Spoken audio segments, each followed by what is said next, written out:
look, we got to keep this thing moving because we're talking about the offense and the defense, and we've seen who's our impact players, who's our star. But let's talk about who flourished, who flourished on offense and defense, and maybe you did not expect. I'll start, and I'm going to say Antonio Gibson. Antonio Gibson has over 500 yards on the ground, over 300 yards receiving. He also has a number of yards returning the kicks. Last year, we know coming out of last year, his big thing was the fumbles.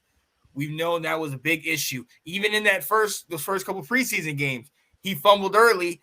That allowed Brian Robinson to come in, and then all of a sudden, we have all but counted Gibson out. And there have been people from other teams that have said, at the trade deadline, Gibson, he might be on the trade block. One of the things that I think that happened, and we noticed it in the last two preseason games, once Brian Robinson got going, Gibson was able to work off of that, and it definitely increased his game.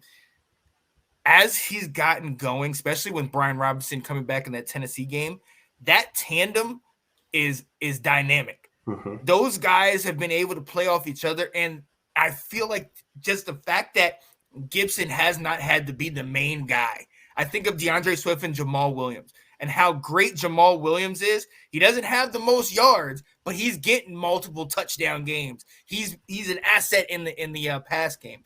That is very similar to Antonio Gibson. Us utilizing getting him out there in space, getting him on sometimes some screens or some draws, he has blown up. And not to mention, we've talked about throughout this year that we have had basically a non-existent kick return and or punt return because of Dax Milne. Gibson gives us a threat. Now, we got to stop holding and clipping. Mm-hmm. You know what I'm saying? So but he is able to get, 30, 40-yard returns, and all of a sudden we're flipping the field, which is huge when you come to thinking about Taylor Heineke and, not making him have to go the length of the field. Albeit he can do it, but, trying to make it a little easier for him. So on offense, that's definitely my guy. And on defense, I got to go with Derek Forrest. I mean, I did not expect this at all this year. 44 tackles, 2 forced fumbles, 3 interceptions, and 6 passes deflected. And especially as of late, this guy has come on, man. He's stepped into the role. And I love it because he said, I appreciate the fact that my coaches gave me the opportunity. The guys believed in me. And I took that and I ran with it. Hey, I got to shout him out because with him and Cam Curl out there, that's almost a no-fly zone. We had some stuff in the early 90s with the Brad Edwards and the, Alvin Waltons and Danny Copeland. Todd Bowles was there, right? We had those guys, and people, man, we were picking things off left and right.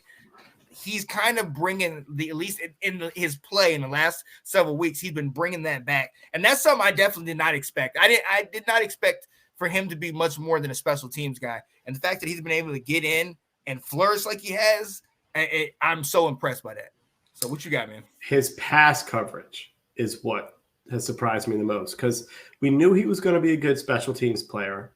We knew he was a thumper. He hit some guys in the preseason last year. But you're right. The fact that he's become the starting free safety, that has been key. And his emergence has allowed for the guy that I did not think is flourished. So I'm going to start defense first. Mm-hmm. The first one you got to mention is Jamin Davis, but we've kind of talked about his resurgence. So I'm going to say the guy that I pick on, Bobby McCain.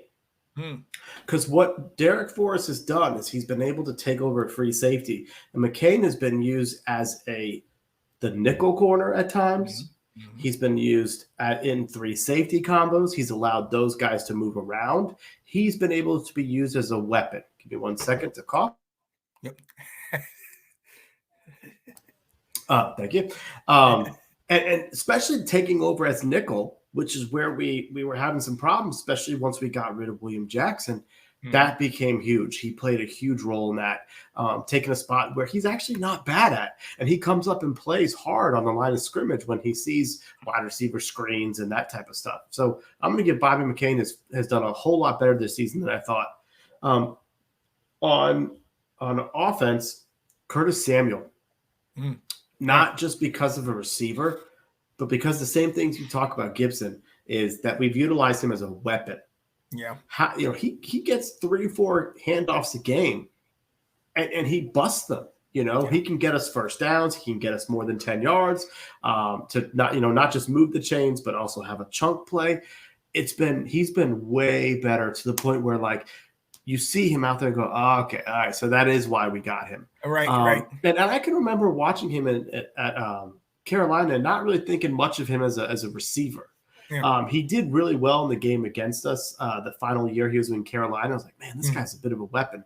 But I never really thought of him as like this dynamic receiver when we were signing him. But when you use him in multiple ways and get him the ball and give him the ball in space, he absolutely is an asset on your team. And I've liked that they've gotten him involved in more ways than just being a wide receiver.